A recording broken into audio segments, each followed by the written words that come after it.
Dear students, welcome to Educate. Today we will be studying fundamentals of accounting, and the chapter will be introduction to accounting and the beginning stage, the difference between bookkeeping, accounting and accountancy. तो आज हम जो पढ़ेंगे will be studying the relationship between bookkeeping, accounting and accountancy. Bookkeeping is a part of accounting and accounting is a part of accountancy. And the relationship among bookkeeping, accounting and accountancy can be shown in the following manner. अगर हम देखेंगे bookkeeping is the primary stage, the first circle is bookkeeping. और bookkeeping से बड़ा है accounting, the second circle. And third one is accountancy. तो पहले first होते हैं book keeping basic stage, then second होते हैं accounting and third one is accountancy. The term book keeping and accounting are often considered as same and are used interchangeably. लोग सोचते हैं कि बुक कीपिंग अकाउंटिंग एक ही है, but the two are different. Book keeping accounting बिल्कुल अलग है from each other. Accounting is a wider term than bookkeeping and it includes bookkeeping.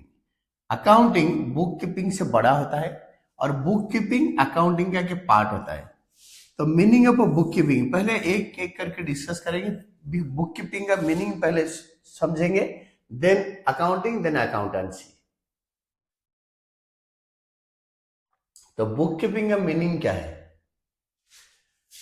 Bookkeeping is a part of accounting, being a process of recording financial transactions and events in the books of account. Thus, bookkeeping involves, bookkeeping होता है primary stage, accounting का primary stage होता है bookkeeping.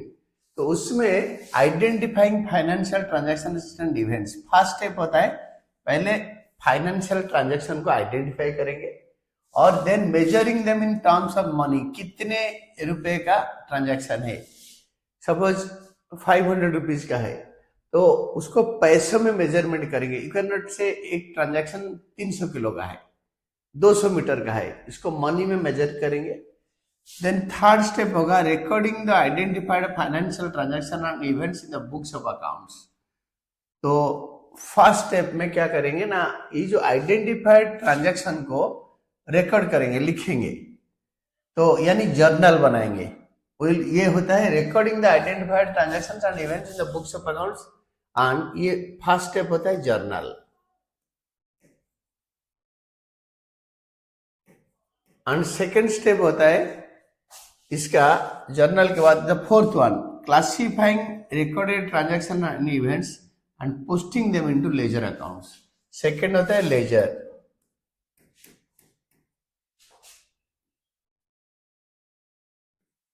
Second में laser में लिखेंगे.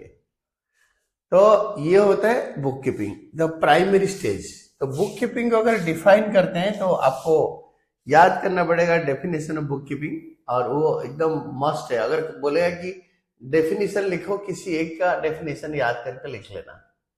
तो definition of book keeping is an art of recording in the books of accounts the monetary aspect of commercial and financial transaction. Commercial and financial जिसमें पैसे involve हो और बिजनेस ट्रांजैक्शन हो, उसको रिकॉर्ड करना होता है बुक कीपिंग. ये दिस इज नॉर्थकट का डेफिनेशन है. ये सारे तीनों ऑथर है, G.R. बाटलवे का. देखो, book keeping is an art of recording business dealings in a set of books. एक बुक का सेट ऑफ, जैसे जर्नल, लेजर, कैश बुक होता है, तो book keeping is an art of recording business dealings. जो business का जो financial dealings होता है उसको journal, ledger, cash book, purchase book, sales book में लिखना, इसको बोलते हैं बुक कीपिंग. तो third one is R.N. Quarter. Book keeping is the science and art of recording correctly in the books of account all those business transactions that result in the transfer of money और money source. अगर आप cash दे रहे हो या cash के बदले में barter system, आपने रॉ मटेरियल लिया, बदले में फिनिश प्रोडक्ट दिया, तो बार्टर सिस्टम हो गया. तो उसमें पैसों में वैल्यू होता है. आपने 8 लाख का रॉ मटेरियल लिया, 8 लाख का गुड्स बेचा उनको बनाने के बाद, तो मनी और मनी वर्थ का ट्रांसफर का ये होता है। अगर कभी डेफिनेशन पूछेगा तो आप इसको इन्वर्टेड कमा और एज इट इज लिखोगे जैसे लिखा हुआ है। देन ये था book keeping, the first part. Second होता है accounting, as is discussed earlier. Accounting is a process of identifying, recording, classifying, summarising and analysing, interpreting and communicating the financial transactions in an understandable manner. मतलब कैसे, जो जिसको आप reports बना के भेजोगे, कम्युनिकेट करोगे, वो इसको समझ पाएगा, अंडरस्टैंड कर पाएगा। कोई एक कॉमन मैन को अकाउंट्स का आप कुछ चीजें दे रहे हो, उसको डायग्राम करके दिखाओगे तो ताकि वो समझ जाए मेरा सेल लास्ट ईयर इतना था, इस साल इतना है तो बढ़ गया है, तो जिसे कॉमन मैन भी समझ पाए। तो ये पूरा प्रोसेस होता है अकाउंटिंग, बुक कीपिंग से बड़ा। Accounting is a wider term than book keeping. It starts where book keeping ends, जहां पे बुक कीपिंग खत्म होता है, जर्नल लेजर के बाद बुक कीपिंग खत्म हो जाता है। In other words book keeping is A part of accounting. Book keeping accounting का एक पार्ट है। बुक कीपिंग जहां खत्म होगा वहीं से अकाउंटिंग स्टार्ट होगा। तो हम इसका डिस्टिंक्शन डिफरेंस अगर समझेंगे, याद भी करना है इसको, बार बार अगर इसको देखोगे वीडियो को तो याद हो जाएगा। Difference between book keeping and accounting.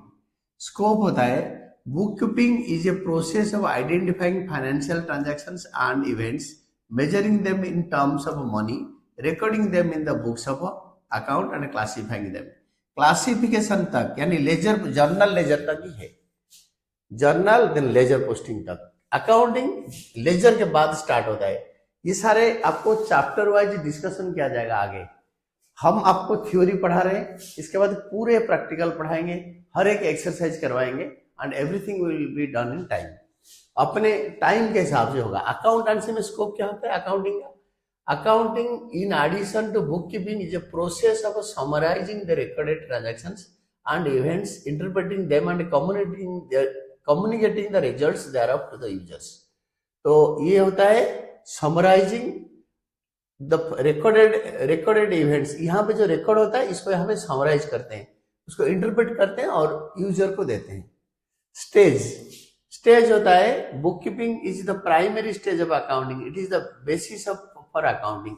ये बेसिस बनता है, ये बेस के ऊपर ये खड़ा रहता है accounting. It is a secondary stage, it begins where book keeping ends. Book keeping के बाद अकाउंटिंग स्टार्ट होता है। ऑब्जेक्टिव क्या है?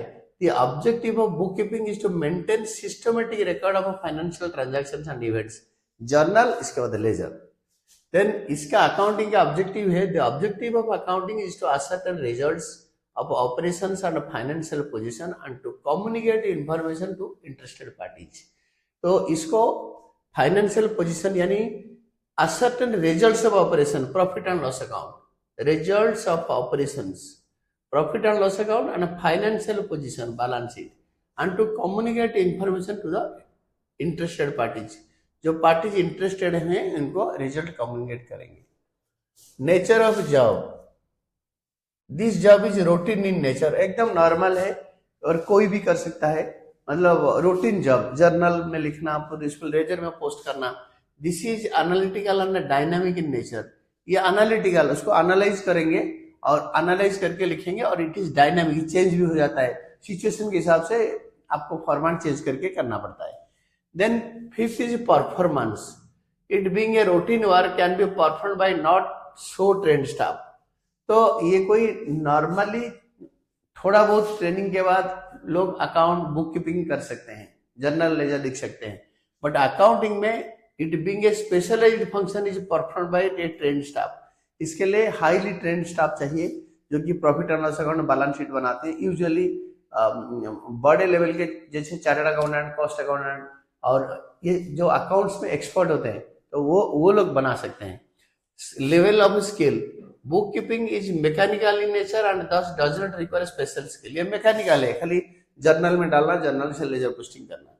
ये इसमें होता है accounting requires special skills and ability to analyse and interpret. इसको ये जो ट्रांजेक्शन को और जो जर्नल और लेजर को एनालाइज करके इसको इंटरप्रेट करके इसमें profit and loss account, balance sheet banana, final account prepare करना, ये टेक्निकल पार्ट होता है। इसके लिए हाईली स्किल्ड पर्सनली चाहिए जो कि जिनको ऑलरेडी ट्रेंड हो चुके हैं इसको बनाने में। तो देन कम्स योर अकाउंटेंसी।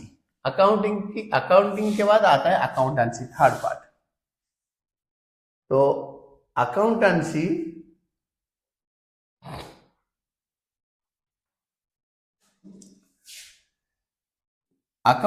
होता है अकाउंटिंग के बाद। Accountancy is a systematic knowledge of accounting. Accounting का, बुक कीपिंग के बाद अकाउंटिंग का नॉलेज, अकाउंटिंग से ज्यादा होता है अकाउंटेंसी। ये अकाउंटिंग का सिस्टमेटिक नॉलेज होता है accountancy. It is an educating process whereby various aspects of accounting are explained along with the reason how to maintain the books of account, summarize the accounting information and communicating it to the users. In the words of Kohler, accountancy refers to the entire body of theory and practice of accounting. Theory and practice of accounting is called accountancy, जिसमें कि कैसे books of account maintain किया जाएगा, उसको summarise करेंगे। जो financial statement बन गया, trading profit and loss account, balance sheet, तो उसको समराइज करेंगे और इसको कम्युनिकेट किसी फॉर्म में करना है एंड यूजर को। तो अकाउंटिंग एंड अकाउंटेंसी के बीच में डिफरेंस क्या है? Accountancy is knowledge whereas accounting is the action और प्रोसेस। अकाउंटिंग में लिखते हैं, बनाते हैं, मतलब profit and loss account and balance sheet बनाते हैं, और अकाउंटेंसी में profit and loss account and balance sheet बनाने का एक्सपर्ट नॉलेज चाहिए। Accounting process is carried out on the basis of the rules and the principles framed by accountancy. Accountancy जो rule frame करता है, अकाउंटिंग उसको follow करता है। Thus, it may be said that accountancy is the knowledge of accounting and accounting is the application of accountancy. Accountancy का knowledge को application करके accounting में आपके फाइनल अकाउंट्स बनता है। डिफरेंस बिटवीन, फिर next comes the difference between तीनों, book keeping, accounting, accountancy, तीनों देखो, तीनों का डिफरेंस देखो।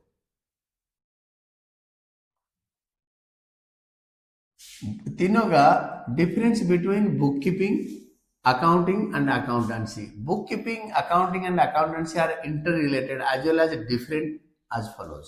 ये तीनों रिलेटेड है और डिफरेंट होता है। बुक कीपिंग, अकाउंटिंग, अकाउंटेंसी तीनों कंपेयर करो। फर्स्ट में होगा, it involves recording of financial transactions and events in a set of books as per accounting policies. It is an application of accounting. ये accounting को apply करके journal, ledger, cash book वगैरह बनाते हैं। तो ये primary stage. And accounting, it is the application of accountancy but after completion of book keeping process. ये application का जो अंडरलाइंग प्रिंसिपल्स को अडॉप्ट करके अकाउंटिंग में बुक कीपिंग लिखते हैं, और बुक कीपिंग के बाद अकाउंटिंग आता है। और अकाउंटेंसी होता है, इसमें basic accounting, journal, ledger and cash book वगैरह बनता है। इसमें profit and loss account, balance sheet. और अकाउंटेंसी में it includes theories, principles and system of accountancy, why and how financial transactions are recorded in the books of account, preparation of a financial statement and their analysis। तो यहाँ पे जो financial statement बनता है, ये क्यों बनता है, कौन से थ्योरी के हिसाब से बनता है, कौन सा रूल अप्लाई होगा, और ये जो प्रिपरेशन ऑफ फाइनेंशियल स्टेटमेंट का जो गाइडलाइंस होता है, उसको एनालाइज करना, ये होता है accountancy, is the analysis part. तो बुक कीपिंग में सेकेंड स्टेज में होता है, it is the primary stage of recording. First stage में इसको रिकॉर्ड करते हैं, classify and summarising the transactions. Recording, classifying, summarising, माने journal, ledger, trial balance.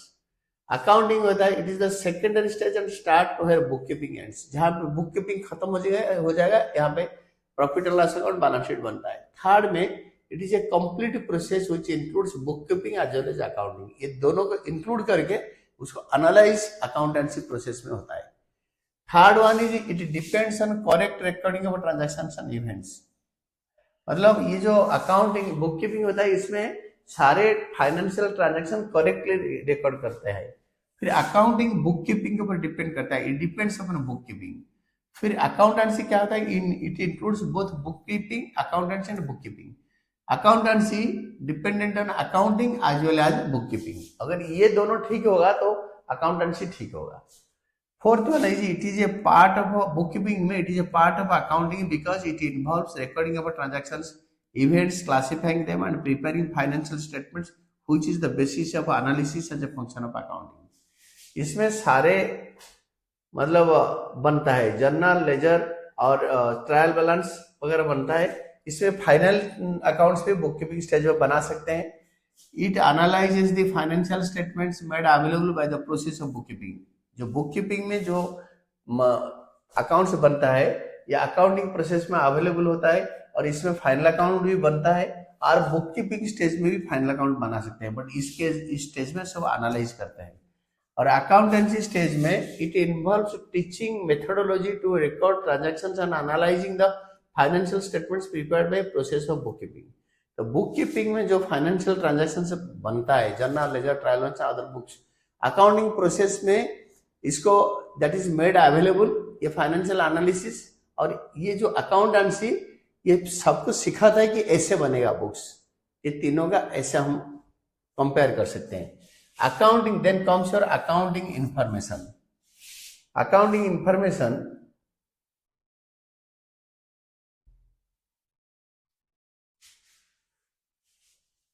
Accounting information क्या होता है? Accounting is a service activity. Its function is to provide qualitative information primarily financial in nature about economic entities that is intended to be useful in making economic decisions. तो accounting principles board के हिसाब से accounting is service activity. ये कोई production activity नहीं है, service activity. Service मतलब आप कहीं जॉब करते हो, आपको सैलरी मिलता है और आप सर्विसेज बेचते हो अपना. और कोई प्रोडक्ट बेचता है, कोई वॉचेस बेचता है, आप अपना सर्विस बेचते हो, आपको पैसे मिलता है. तो accounting is a service activity, याद रखो इसको. Its function is to provide qualitative information. इसका काम होता है क्वालिटेटिव इंफॉर्मेशन देना and primarily financial in nature. पैसे में जो हिसाब किताब होता है about economic entities, business organisation के बारे में, that is intended to be useful in making economic decisions. तो बिजनेस डिसीजंस लेने में ये यूजफुल होता है. As an information system, accounting collects financial data, records it in the books of account, classifies and summarizes it to produce financial information that is communicated to its users. वही definition of accounting. तो ये क्या करता है ना, already हम discuss कर चुके हैं. तो that is recording, classifying, summarizing and communicating the data to the end users. जो कि फाइनली अकाउंटिंग डाटा को जो यूज करेगा उसको कम्युनिकेट करते हैं. Accounting begins with the identification of transactions of a financial nature and ends with the preparation of financial statement. Accounting start होता है आइडेंटिफिकेशन ऑफ ट्रांजैक्शंस और अकाउंटिंग एंड होता है प्रिपरेशन ऑफ फाइनेंशियल स्टेटमेंट्स, मतलब income statement and balance sheet, profit and loss account and balance sheet. ये accounting के अंदर बन जाता है. Each step in the process of accounting generates information. Her process में कुछ इंफॉर्मेशन, फाइनेंशियल इंफॉर्मेशन जनरेट होता है. Generation of information is not an and in itself. जो इंफॉर्मेशन जनरेट होता है ये अपने आप में एंड नहीं है. जनरेशन ऑफ इंफॉर्मेशन ये अपने आप में एंड नहीं है, ये आगे चलता रहता है. It is a way to facilitate to communicate the communication of information to the users of accounting information. हर स्टेप में जो इंफॉर्मेशन निकलेगा ये आगे फॉरवर्ड होगा, वो एंड में जो यूजर होते हैं उनको दिया जाएगा. Types of accounting information. Accounting information कितने टाइप का होता है?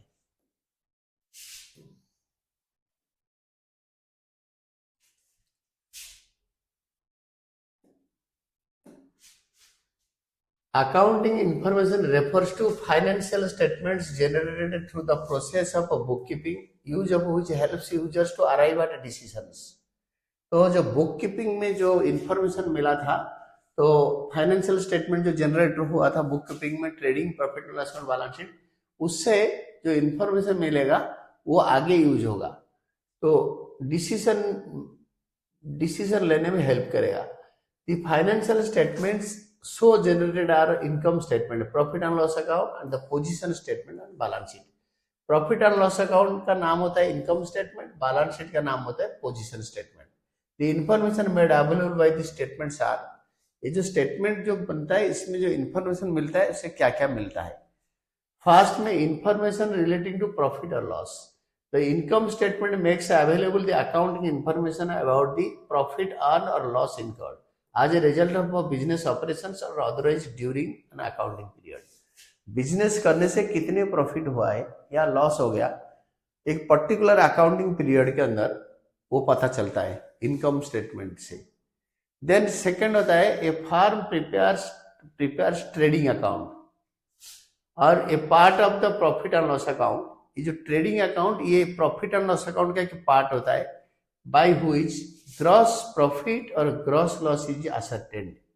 तो ट्रेडिंग अकाउंट में जो बेसिक ट्रेडिंग एक्टिविटी से मतलब डायरेक्ट एक्सपेंडिचर माइनस करके और सेल से आपके ग्रॉस प्रॉफिट या ग्रॉस लॉस पता चलता है।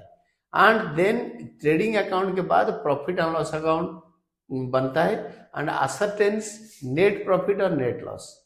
तो ट्रेडिंग अकाउंट में ग्रॉस प्रॉफिट या ग्रॉस लॉस मिलता है रिजल्ट में, और दूसरे में प्रॉफिट एंड लॉस अकाउंट में नेट प्रॉफिट और नेट लॉस मिलता है, नेट प्रॉफिट और नेट लॉस मिलता है।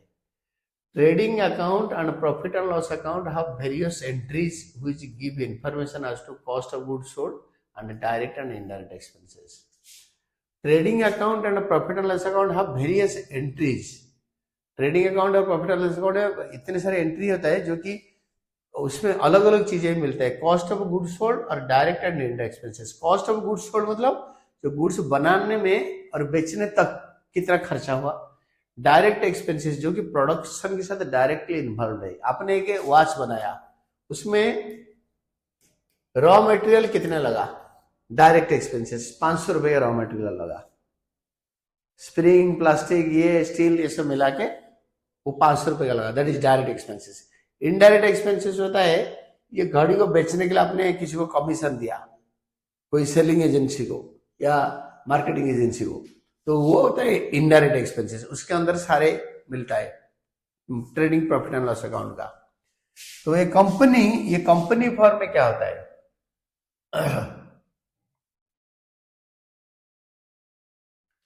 A company prepares statement of a profit and loss. Companies क्या होता है, ये तो individual and partnership and other organisation.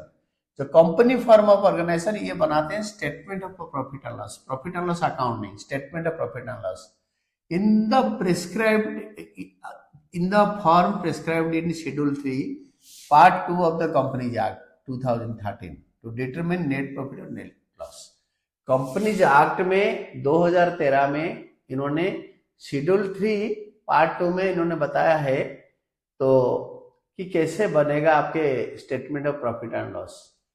तो उसी हिसाब से बनता है। उसमें कंपनी का trading profit direct net profit निकलता है और नेट लॉस निकलता है, फाइनल प्रॉफिट और लॉस।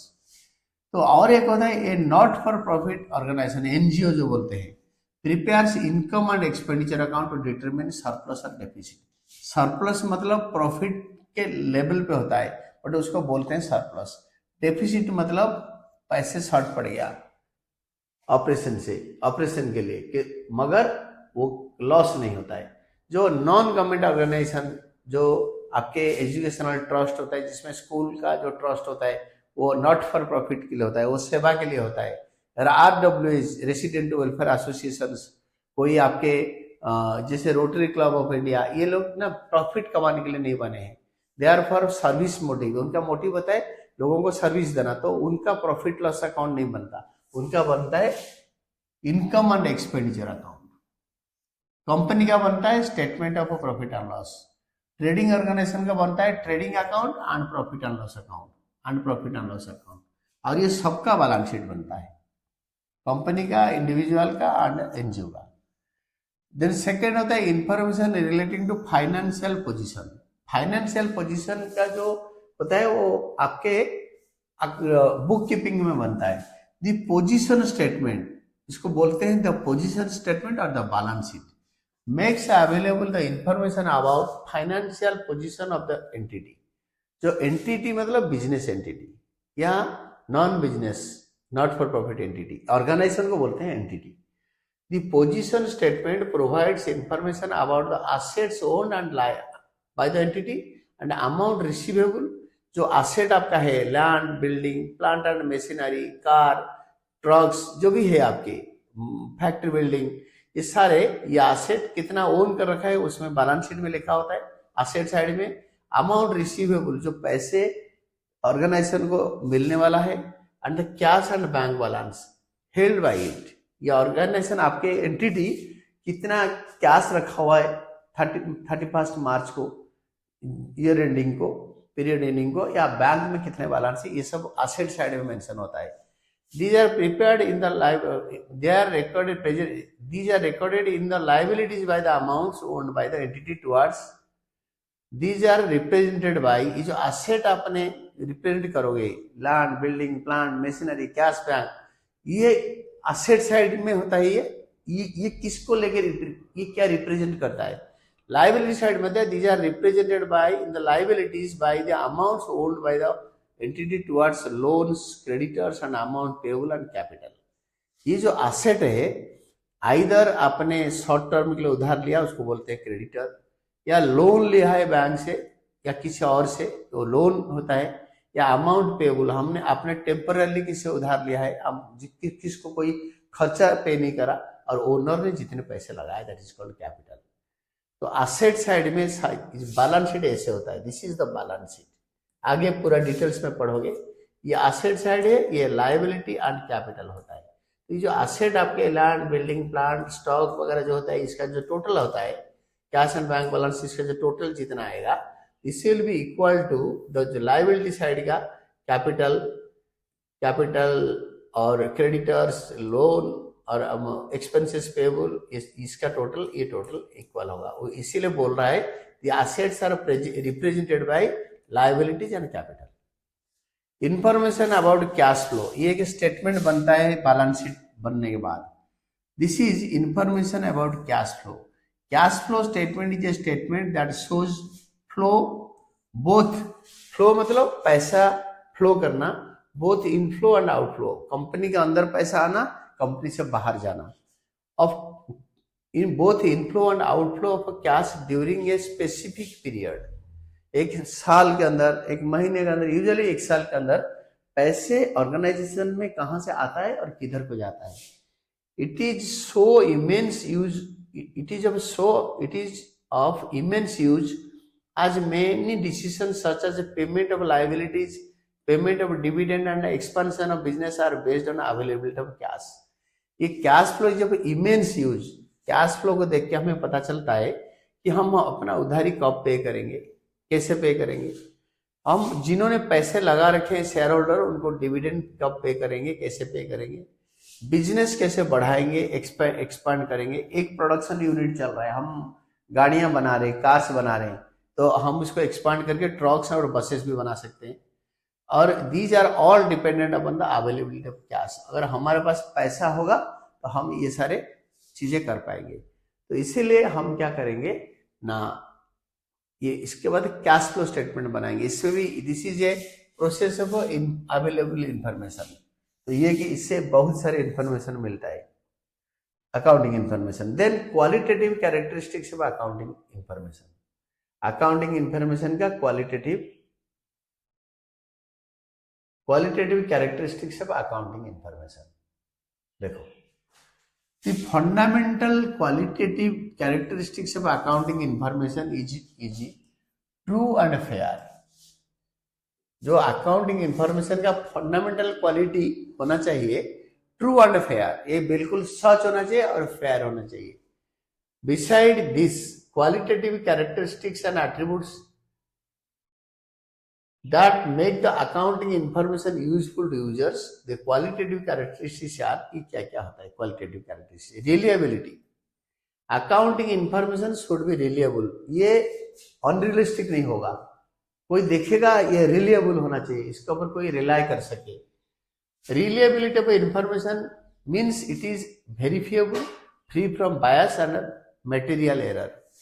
It is verifiable. कोई अगर वेरीफाई करना चाहेगा, अकाउंटेंट ने एक पेन खरीदा है 10 रुपए में, कोई वेरीफाई करने चाहेगा मार्केट में उसके लिए इसका बिल होगा, ये मार्केट के में कितने पैसे में अवेलेबल है, एक्चुअली 10 रुपए का है या 6 रुपए का है, अकाउंटेंट ने 10 रुपए लिख दिया, ये should be verifiable, free from bias. किसी पर्सन का अपने हिसाब से वो अकाउंट को नहीं लिख सकता, कोई पर्सन का अपना पर्सनल बायस अकाउंट्स में लिखने में नहीं होना चाहिए। And free from material error, आर्डलेस मतलब मैथमेटिकल एरर नहीं होना चाहिए। वो सारे अकाउंटिंग जैसे एडिशन, मल्टीप्लिकेशन, डिवीजन, ये सारे एरर होना नहीं चाहिए। 500 को लिखने टाइम पे एक जीरो एक्स्ट्रा कर दिया, 5000 गलती से हो गया, ये नहीं होना चाहिए error. Relevance, accounting information must be relevant to the user. जो यूजर जो इंफॉर्मेशन चाहेगा उसको वो मिलेगा। It should be relevant to his requirement. एक बैंक को आपके फाइनेंशियल स्टेबिलिटी और रिटर्न दोनों चाहिए। रेट ऑफ रिटर्न, आप कितने प्रॉफिट मार्जिन आपके 80%, तो बैंक 20% इंटरेस्ट चार्ज करता है, और आपके फाइनेंशियल स्टेबिलिटी कितना है, आपके बिजनेस कितने स्टेबल है, तो उसको वही चाहिए इंफॉर्मेशन, तो वो एग्जैक्ट इंफॉर्मेशन बैंक को दिया जाएगा। तो it should be relevant to the user. जो यूजर जो चाहता है, ओनर को चाहिए रेट ऑफ रिटर्न, ज्यादा जितना रिटर्न होगा ओनर विल बी हैप्पी। तो जिसको जो चाहिए इंफॉर्मेशन, रिलेवेंट इंफॉर्मेशन यूजर को दिया जाएगा। Information is relevant if it meets the needs of users in decision making. तो इंफॉर्मेशन कब रिलेवेंट होता है, जब it needs the users in decision making. तो जो यूजर जो इसको यूज करेगा वो अपना डिसीजन लेने में वो इंफॉर्मेशन उसको हेल्प करेगा। बैंक हमें लोन देगा ना, नहीं, ये बैंक डिसाइड करेगा। तो बैंक को जो इंफॉर्मेशन चाहिए वो रिलेवेंट होना चाहिए, जो बैंक इसको यूज करके लोन देना या ना देने के बारे में डिसाइड करे। Then understandability, understandability means that the information provided through the financial statement must be presented in a manner that users understand it। आप जैसे उसको लिख के दोगे, जो इसको यूज करेगा he should understand कि इसमें क्या लिखा है, क्यों लिखा है, उसका मीनिंग क्या है, ये तीनों चीजें अंडरस्टैंड करेगा। Comparability, comparability means that the user should be able to compare the accounting information of an enterprise of the period either with that other periods known as inter-firm comparison।